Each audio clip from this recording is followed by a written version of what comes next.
விடும்.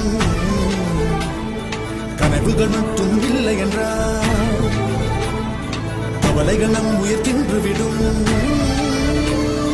தோம் கருவில் இருந்தோம், கவலை இன்றி கண்மூடி கிடந்தோம். தோம் தரையில் விழுந்தோம், விழுந்த